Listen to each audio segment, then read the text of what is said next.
आज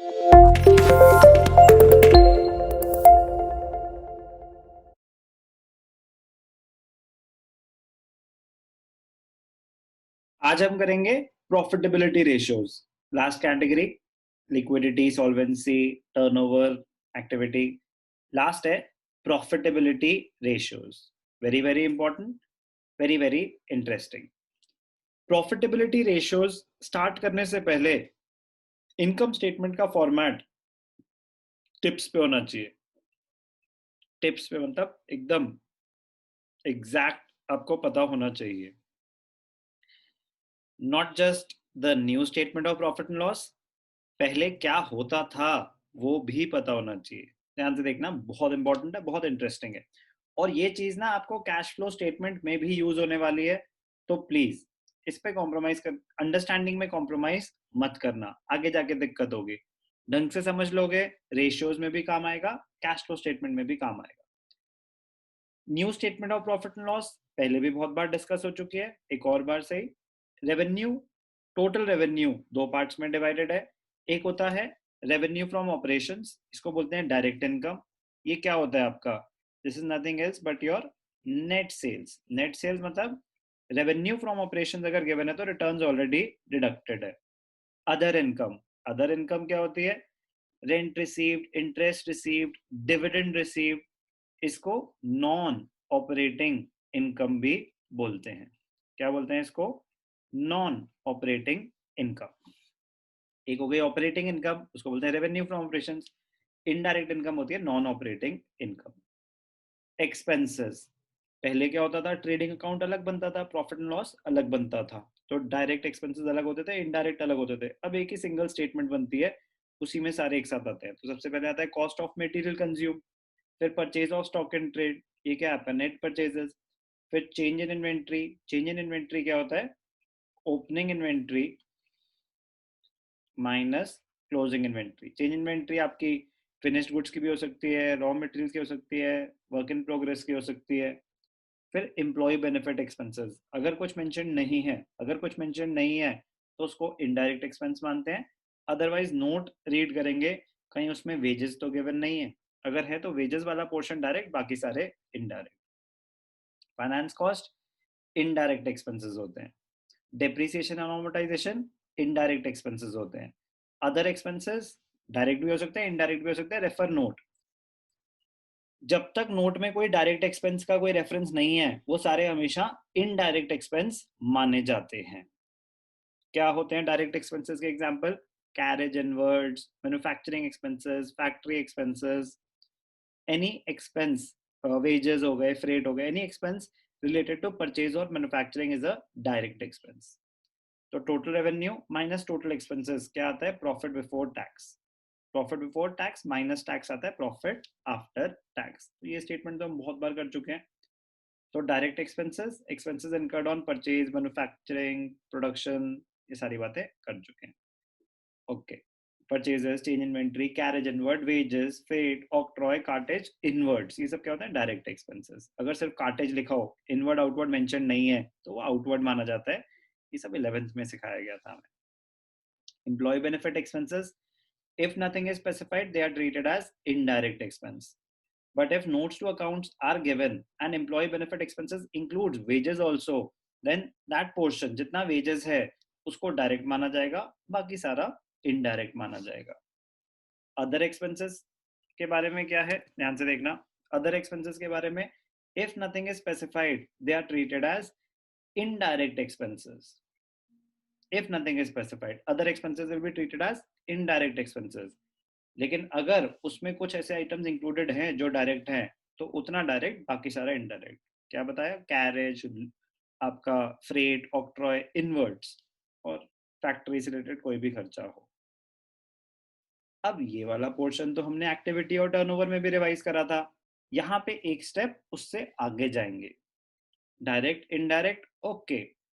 इनडायरेक्ट में भी हमें ये समझ आना चाहिए कि वो ऑपरेटिंग है या नॉन ऑपरेटिंग है। ये क्या हुआ? ऑपरेटिंग मतलब बिजनेस से रिलेटेड, मैन्युफैक्चरिंग नहीं, बिजनेस से रिलेटेड। नॉन ऑपरेटिंग मतलब बिजनेस से रिलेटेड नहीं। डायरेक्टली आप बिजनेस से रिलेट नहीं कर सकते उस खर्चे को, that is a non operating expense. ध्यान से देखना। तो रेवेन्यू, ये सब तो revenue for operations, operating income, इसको क्या बोलते हैं? Operating income. अदर इनकम को क्या बोलते हैं? Non operating income. ऐसे ही कॉस्ट ऑफ मटेरियल कंज्यूम, ये आपके बिजनेस का खर्चा है, ठीक है। डायरेक्ट एक्सपेंसेस तो सारे ही ऑपरेटिंग एक्सपेंसेस होते हैं। डायरेक्ट एक्सपेंसेस तो सारे ऑपरेटिंग एक्सपेंसेस होते हैं।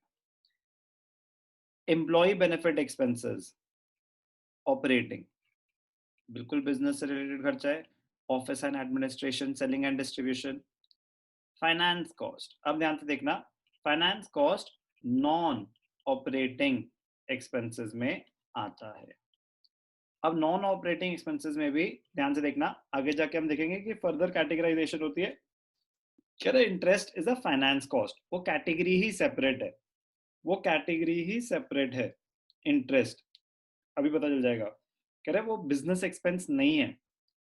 कह रहे मतलब, कह रहे ठीक है बिजनेस चलाने के लिए हमने लोन लिया है, बट उसको आप मैन्युफैक्चरिंग से रिलेट नहीं कर सकते। It is a finance cost, it is to be shown separately. अभी आ जाएगा, आपको पता चल जाएगा। तो नई statement of profit and loss के हिसाब से it is an it is a non operating expense. अभी आपको पता चलेगा कि जब पहले क्या होता था, इंटरेस्ट की कैटेगराइजेशन ही अलग होती थी। अभी पता चल जाएगा। Depreciation amortization, it is an operating expense, it is an operating expense. Other expenses, ये refer note, loss by fire, loss by theft, ऐसे अब नॉर्मल लॉसेज हैं तो वो नॉन ऑपरेटिंग एक्सपेंसेस हैं। और आपका कुछ भी खर्चा है जो ऊपर किसी कैटेगरी में नहीं आया लेकिन बिजनेस से रिलेटेड ही है, रेंट, इलेक्ट्रिसिटी, वो सब है, तो वो ऑपरेटिंग एक्सपेंस है। बहुत जरूरी है ये क्लासिफिकेशन। क्यों? ध्यान से देखना। पहले स्टेटमेंट कैसे होती थी? इनकम स्टेटमेंट वर्टिकल फॉर्मेट की, सेल्स में से माइनस होता था सेल्स रिटर्न, सेल्स में से माइनस होता था सेल्स रिटर्न, तो क्या आता था? Net sales. अब वो क्या हो गया? Net sales, RFO. Net sales में से माइनस होता था कॉस्ट ऑफ गुड सोल्ड, तो sales minus cost of good sold क्या आ जाता था? Gross profit. क्या आता था पहले? ग्रॉस प्रॉफिट अलग आ जाता था। तो कॉस्ट ऑफ गुड सोल्ड और कुछ नहीं, आपका कॉस्ट ऑफ आरएफओ ही है। ग्रॉस प्रॉफिट तक पहुंच गए। ग्रॉस प्रॉफिट में से अगर ऑपरेटिंग एक्सपेंसेस माइनस कर दिए जाएं, ग्रॉस प्रॉफिट में से अगर ऑपरेटिंग एक्सपेंसेस माइनस कर दिए जाएं, तो क्या आता है? Operating profit. क्या आता है फिर? Operating profit. नई statement of profit and loss तो एक ही प्रॉफिट निकालती है, उसको बोलते हैं प्रॉफिट बिफोर टैक्स। फिर उसके बाद टैक्स माइनस होता है, प्रॉफिट आफ्टर टैक्स आ जाता है। तो इस प्रॉफिट आफ्टर टैक्स को बोलते हैं नेट प्रॉफिट। क्या बोलते हैं इसको? Net profit. पहले एक ही प्रॉफिट, पहले यहाँ पे ग्रॉस प्रॉफिट अलग निकलता था। ऑपरेटिंग प्रॉफिट, ग्रॉस प्रॉफिट में से अगर ऑपरेटिंग एक्सपेंसेस माइनस कर दिए जाएं तो क्या आता है? Operating profit. ऑपरेटिंग प्रॉफिट में से नॉन ऑपरेटिंग एक्सपेंसेस माइनस कर दिए जाएं और नॉन ऑपरेटिंग इनकम ऐड कर दी जाए, तो क्या आता है? Profit before interest and tax. Profit before interest and tax, PBIT आ गया। Profit before interest and tax, कह रहा है प्रॉफिट है बट अभी इसमें से इंटरेस्ट और टैक्स एडजस्ट नहीं हुआ है। इसके बाद माइनस होता है, क्या माइनस होता है? इंटरेस्ट। तो PBIT, profit before interest and tax में से अगर माइनस हो जाए इंटरेस्ट, तो आता है profit before tax. Profit before tax में से टैक्स माइनस हो जाए तो आता है profit after tax. Gross profit तक तो हमें पता था कि sales minus cost of good sold, which is cost of RFO now, is equal to gross profit. कहानियां नई सीखी हमने ये कि ये भी 11th के फाइनेंशियल स्टेटमेंट्स में आया था, बट तब इतने दिल से कौन पढ़ता है। अब काम आएगा बेटा। ग्रॉस प्रॉफिट में से अगर सिर्फ ऑपरेटिंग एक्सपेंसेस माइनस कर दिए जाए, तो जो एक्सपेंसेस हैं, एक्सपेंसेस दो टाइप के होते हैं, ध्यान से देखना।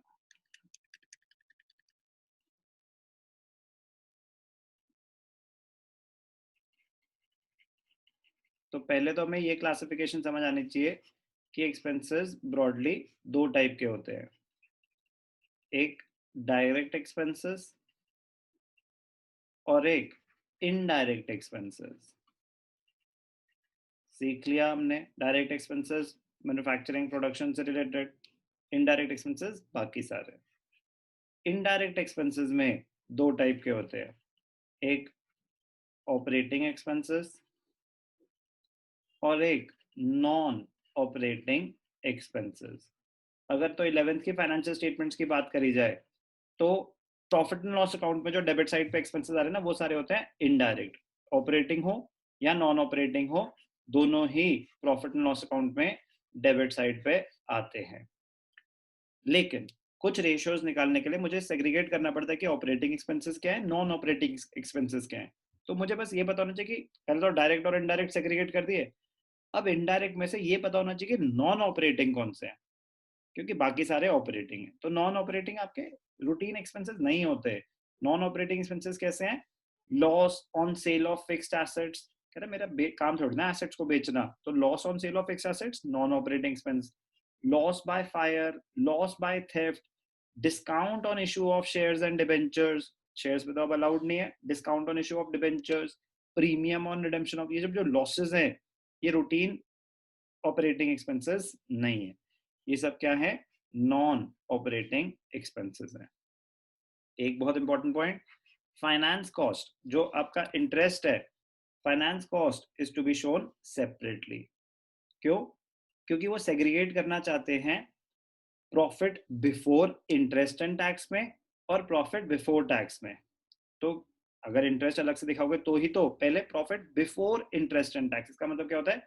इंटरेस्ट पे करने से पहले, टैक्स पे करने से पहले मेरा अभी प्रॉफिट क्या आ रहा है, बाकी सारे खर्चे एडजस्ट कर लो, बाकी सारी इनकम एडजस्ट कर लो, इंटरेस्ट और टैक्स से पहले प्रॉफिट क्या आ रहा है, फिर उसके बाद माइनस करो इंटरेस्ट, फिर उसके बाद आ गया प्रॉफिट बिफोर टैक्स, फिर माइनस करो टैक्स। तो प्रॉफिट बिफोर टैक्स और प्रॉफिट आफ्टर टैक्स तो नई वाली स्टेटमेंट भी दिखाती है हमें, लेकिन और बहुत सारी चीजें हैं जो नई स्टेटमेंट नहीं दिखाती। ग्रॉस प्रॉफिट नहीं, ऑपरेटिंग प्रॉफिट नहीं, पीबीआईटी नहीं।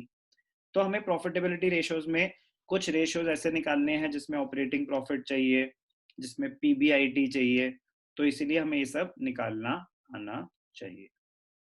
एक तो हो गया डायरेक्ट मेथड कि आपको ये सारे आइटम्स दे रखे हैं, तो आप एक एक करके कैलकुलेट करो कि सेल्स में से सेल्स रिटर्न माइनस करो तो नेट सेल्स आएगा, नेट सेल्स में से कॉस्ट ऑफ आरएफओ माइनस करो तो ग्रॉस प्रॉफिट आएगा, ग्रॉस प्रॉफिट में से ऑपरेटिंग एक्सपेंसेस माइनस करो तो ऑपरेटिंग प्रॉफिट आएगा, ऑपरेटिंग प्रॉफिट में से माइनस करो नॉन ऑपरेटिंग एक्सपेंसेस, ऐड कर दो नॉन ऑपरेटिंग इनकम, तो आएगा profit before interest and tax.